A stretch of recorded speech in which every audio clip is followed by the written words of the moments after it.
بسم اللہ الرحمن الرحیم نحمدہ ونصلی علی رسولہ الکریم اما بعد فاعوذ باللہ من الشیطان الرجیم بسم اللہ الرحمن الرحیم ان اللہ وملائکتہ یصلون علی النبی یا ایہا الذین آمنوا صلوا علیہ وسلموا تسلیما الصلاۃ والسلام علیک یا سیدی یا رسول اللہ وعلی آلک واصحابک یا حبیب اللہ رب اشرح لی صدری ویسر لی امری واحلل عقدۃ من لسانی یفقہوا قولی واجعل لی وزیرا من اہلی۔ اج دا ساڈا عنوان شیخ الاسلام غوث العالمین ابو محمد حضرت خواجہ بہاؤالدین ذکریہ ملتانی رحمۃ اللہ علیہ آپ دے فضائل و مناقب پچھلے چند دن پہلے آپ دا عرس مبارک سی 7 صفر آپ دے وصال مبارک دا دن سی۔ تو آپ کا نام مبارک بہاؤالدین ذکریہ ملتانی، آپ قریشیون نسل تھے اور 22 واسطوں سے آپ کا جو سلسلہ نسب ہے حضور پاک صلی اللہ علیہ وسلم کے خاندان سے جا کے مل جاتے ہیں۔ آپ دے والد صاحب کا نام مولانا وجیہ الدین محمد غوث، ان کے بارے میں کہا جاتا ہے کہ آپ علم معرفت کے بہت بڑے پہاڑ تھے اور کلور کوٹ کے آپ جج بھی تھے، جج بھی رہے ہیں۔ حضرت شاہ رکن عالم آپ کے پوتے مادرزاد ولی تھے، جو کہ ان سے ابن بطوطہ نے پوچھا کہ جی آپ قریشی نسل ہیں تو ملتان میں کیسے پہنچے آپ؟ تو شاہ رکن عالم رحمۃ اللہ علیہ نے فرمایا کہ پہلا قافلہ جو اسلام پھیلانے کے لیے ہندوستان میں آیا اور حجاج بن یوسف نے عراق سے لوگوں کو بھیجا اور وہ یہاں پر فاتح قرار پائے، ان میں ہمارے آباء و اجداد بھی یہاں تشریف لائے۔ آپ کے آباء و اجداد میں حضرت تاج الدین بہت بڑے بزرگ تھے، انہوں نے خوارزم میں جا کر رہائش اختیار کر لی اور وہاں پر بہت زیادہ علمی اور روحانی فیض لوگوں کو پہنچایا۔ آپ کی ان کی اولاد میں سے یعنی حضرت تاج الدین رحمۃ اللہ علیہ کی اولاد میں سے ایک بزرگ حضرت کمال الدین تھے، یہ خوارزم افغانستان کے علاقہ ہے۔ تو حضرت کمال الدین وہ محمود غزنوی کے ساتھ یہاں ملتان تشریف لائے۔ یہاں پہ وہ علاقہ ہے ضلع لیا میں کلور کوٹ، وہاں پہ تو وہاں پر ان کو کمال الدین کو قاضی مقرر کر دیا گیا۔ تو پھر آگے نسل در نسل آپ کے والد صاحب تک یعنی مولانا وجیہ الدین تک وہ جج کا سلسلہ آپ کے چلتا رہا۔ تو آپ کی والدہ محترمہ بی بی فاطمہ رحمۃ اللہ علیہ بہت پارسا خاتون تھی۔ آپ کی ولادت 27 رمضان المبارک لیلۃ القدر یوم جمعہ 566 ہجری آپ کی ولادت مبارک ہوئی۔ تو اس تک خاندان میں تقوی، طہارت، زہد و ورع، ولایت کے ساتھ ساتھ مال کی بھی بہت فراوانی تھی ان کے پاس۔ تو آپ مادرزاد ولی تھے، بچپن میں ماہ رمضان کے اندر اپنی والدہ کا دودھ نہیں پیا کرتے تھے۔ جب آپ کی والدہ آپ کو دودھ پلا رہی ہوتی تو اور آپ کے والد صاحب آ جاتے مولانا وجیہ الدین، تو وہ ہر وقت قرآن پاک کی تلاوت فرما رہے ہوتے تھے، تو آپ دودھ چھوڑ کے والد صاحب کی طرف دیکھنے لگ جاتے اور غور سے سنتے۔ تو آپ 7 سال کی عمر میں اپنے استاد نصیر الدین بلخی رحمۃ اللہ سے 7 قرات کے ساتھ قرآن کا کے حافظ ہوئے۔ بلکہ آپ ان 7 قراتوں کے جید عالم ہوئے، اور پھر 12 سال کی عمر میں والد صاحب کا وصال ہوا تو مسند کا تاج آپ کے سر پر سجایا گیا۔ 12 سال کی عمر سے سجادہ نشین بن گئے۔ آپ کو یہ مسند پہ بٹھایا گیا، تاج آپ کے سر مبارک پہ سجایا گیا، تو یہ کام اتنی خوبی سے سر انجام دیا کہ آپ کے چچا ہمیشہ آپ کی تعریف فرماتے ہیں۔ 12 سال کی عمر میں جب آپ گدی نشین ہوئے تو آپ کے چچا جان حضرت احمد غوث، انہوں نے آپ چچا سے عرض کی کہ میں مزید علم حاصل کرنا چاہتا ہوں۔ تو آپ نے کہا بیٹا یہ تو بڑی اچھی بات، اس میں کمال حاصل کریں کہ آپ اپنے والد کے مسند میں بیٹھیں تو ظاہر و باطن میں مکمل و اکمل ہوں۔ علم کی اتنی قدر تھی ان لوگوں میں۔ تو اس کے بعد آپ نے تحصیل علم کے لیے جو سفر کیے، عقلیں حیران رہ جاتی ہیں۔ آپ کلور کوٹ سے، جو آج کروڑ لال عیسن، اس علاقے کا نام کروڑ لال عیسن ہے آج کل، تو لیا سے 21 کلومیٹر دور بکر روڈ پر واقع ہے، وہاں سے خراسان تک علم حاصل کرنے کے لیے گئے۔ خراسان آج کے دور میں تقریباً 2600 کلومیٹر دور، وہاں سے 2600 کلومیٹر، 12 سال کی عمر، تو 2600 کلومیٹر کا فاصلہ، اور اس دور میں تو 7 سال تک وہاں مسلسل آپ نے علم حاصل کیا۔ پھر آپ بخارا تشریف لے، بخارا بڑا علمی مرکز تھا اس دور میں، تو پھر وہاں سے علم حاصل کیا تو وہاں پر آپ کے بارے میں مشہور تھا کہ بہاؤالدین فرشتہ ہے۔ علم صرف علم کی حد تک نہیں، اسے علم کو اپنے اوپر اوڑھ لیتے تھے، یعنی اس پہ عمل بھی پورا کرتے تھے علم پہ، اس لیے کہتے تھے یہ بہاؤالدین فرشتہ ہے۔ اور اتنی جلدی اتنا علم آپ نے حاصل کر لیا۔ تو اس وقت اس کے بعد پھر آپ حجاز مقدس مکہ معظمہ تشریف لے گئے۔ سعودی عرب کا پہلے نام حجاز سے مقدس تھا۔ پھر مکہ شریف سے مدینہ شریف سرکار کے روضہ مبارک پر حاضری دی، اور مسجد نبوی شریف میں اس وقت حضرت کمال الدین یمنی درس حدیث دیا کرتے تھے۔ پھر 5 سال تک ان کے پاس بیٹھ کر حدیث کا علم حاصل کیا، اور اس میں مکمل طور پر وہ علم حاصل کرنے کے بعد پھر آپ بیت المقدس تشریف لے گئے۔ بیت المقدس، وہاں انبیاء علیہ السلام کے مزارات ہیں، وہاں کی زیارت کی، اور پھر وہاں سے شوق ہوا طریقت کا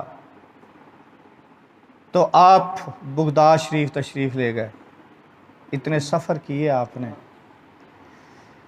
تو وہاں پر ان دنوں میں حضرت شیخ الشیوخ شیخ شہاب الدین عمر سہروردی رحمۃ اللہ علیہ، آپ کا بہت شہرت تھا، بڑی شہرت تھی آپ کی۔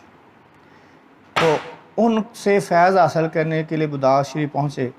جب وہاں جاتے ہیں تو مجلس لگی ہوئی ہے، تو جب شیخ شہاب الدین سہروردی رحمۃ اللہ نے دیکھا تو فرمایا میرا باز اشب، سفید باز آ گیا، میرا سفید باز آ گیا، شہاب باز اشہب۔ سہروردی سلسلہ یہ جو حضرت شیخ شہاب الدین سہروردی رحمۃ اللہ علیہ، ان کو ایک فیض اپنے چچا حضرت ابو نجیب سہروردی رحمۃ اللہ علیہ سے تھا، اور ایک فیض، ایک خلافت حضرت حضور غوث پاک شیخ عبد القادر جیلانی رحمۃ اللہ علیہ سے تھی۔ قادری سلسلے کی خلافت ان کو حضور غوث پاک رضی اللہ تعالیٰ سے تھی، اور سہروردی سلسلے کی خلافت و اجازت ان کے اپنے چچا شیخ نجیب الدین سہروردی، سہروردی کے علاقے کا نام ہے، اس کی نسبت سے سہروردی سلسلہ کرا۔ تو اس علاقے میں سہروردی سلسلہ کے سرخیل حضرت بہاؤالدین ذکریہ ملتانی رحمۃ اللہ، ان سے آگے سہروردی سلسلہ چلا ہے، اور قادری سلسلہ یہ ہمارا جو سلسلہ ہے، یہ شیخ شہاب الدین سہروردی دوسری شاخ ہماری ہے۔ قادری سلسلہ ان سے گویا ہم، کیونکہ وہ قادری بھی تھے اور سہروردی تھے، ہم قادری بھی ہیں سہروردی بھی ہیں۔ تو سہروردی سلسلے میں یہ بزرگوں کا یہ تھا کہ ایک طریقہ کار تھا کہ 3 سال تک مجاہدے کرواتے، اس کے بعد خرقہ خلافت عنایت فرماتے تھے، بڑی محنتیں ریاستیں کروانے کے بعد یہ چیز عطا فرماتے۔ لیکن آپ کے ساتھ کیا ہوا کہ صرف 17 دنوں میں 17 دن ہوئے تو خواب دیکھا کہ سرکار دو عالم صلی اللہ علیہ وسلم کا دیدار ہوا، دیدار سے مشرف ہوئے۔ تو اس کمرے میں آپ کے پیر و مرشد شیخ شہاب الدین سہروردی بھی تشریف فرما تھے۔ تو حضور پاک صلی اللہ علیہ وسلم نے اشارہ فرمایا شیخ شہاب الدین سہروردی کو کہ وہ جو خرقہ لٹکا ہوا ہے نا، اسے بہاؤالدین کو پہنا دو۔ تو اتنے میں آنکھ کھل گئی۔ تو صبح ہوئی تو پیر و مرشد نے بلوایا آپ کو، بلا کے فرماتے ہیں کہ ہم اسی کو خرقہ پہناتے ہیں جس کا حکم ہمیں سرکار دو عالم صلی اللہ علیہ وسلم فرماتے ہیں، اور وہی خرقہ تھا جو آپ نے دیکھا لٹکا ہوا، تو وہ آپ کو پہنا دیا گیا 17 دنوں کے بعد ہی۔ تو کئی ہوتے ہیں نا 12 سال تک محنتیں کرتے رہتے ہیں، مجاہدے کرتے ہیں۔ کسی نے پوچھا سرکار باقی ہوں تو کسی کو 3 سال 7 سال 12 سال کے بعد خرقہ خلافت عنایت ہوتا ہے، ان کو آتے ہی 17 دنوں میں خلافت جاز سب کچھ۔ فرمایا کہ ایک لکڑی گیلی ہوتی ہے، اسے پھونکے مارتے رہو وہ آگ نہیں جلتی، وہ دھواں دیتی رہتی ہے۔ تو ایک لکڑی سوکھی ہوتی ہے، اسے اشارہ ہی چاہیے ماچس کی تیلی، فوراً آگ بھڑکتی۔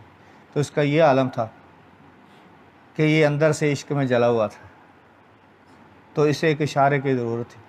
کوئلے ہوں نا، کوئلے وہ دگ رہے ہوں تو تھوڑا سا تیل پھینک دو تو ایک دم بھڑک اٹھتی آگ، یا ماچس کی تیلی قریب کر دو آگ بھڑک اٹھے گی۔ تو اس طریقے سے آپ کو خرقہ خلافت پہنایا گیا،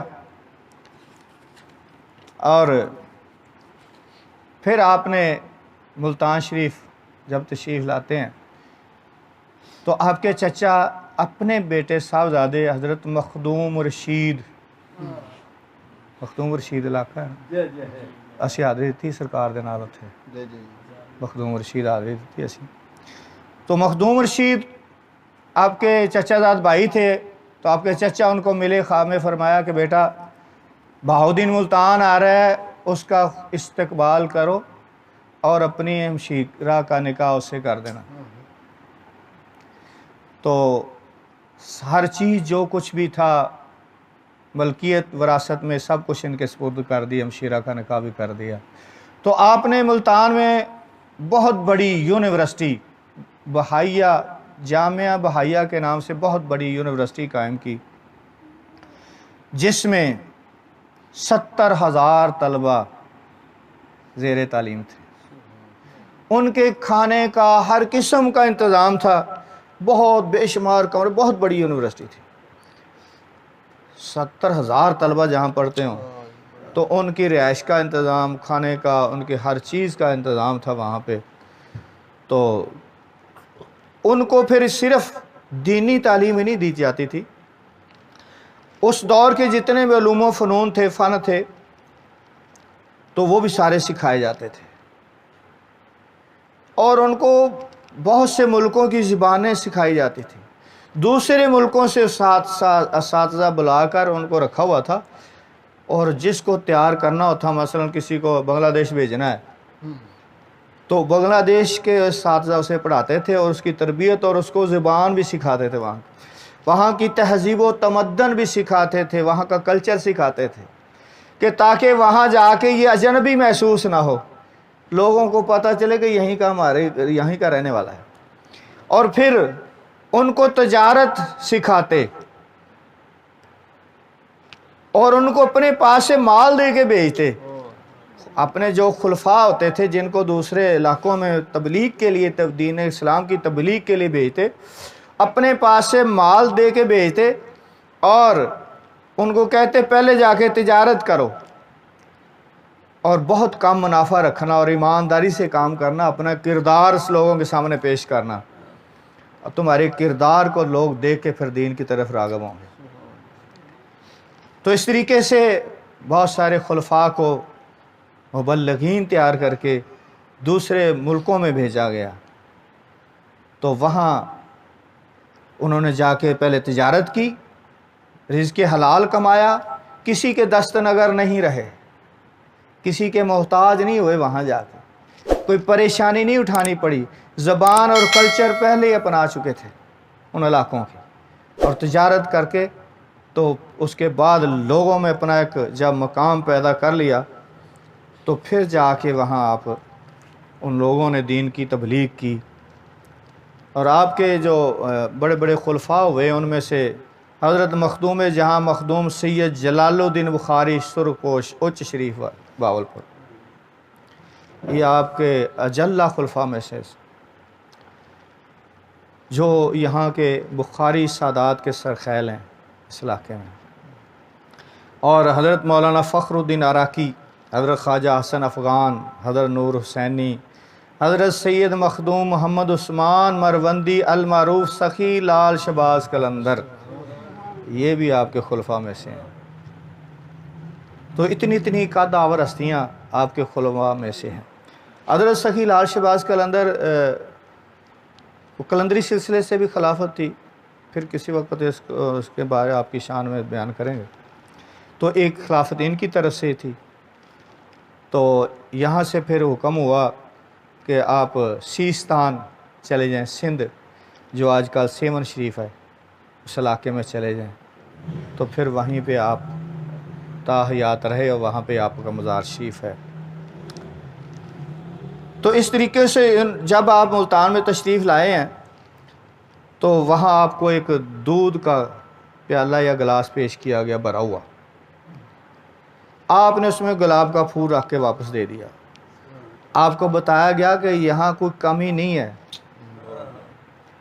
آپ کی ضرورت نہیں ہے،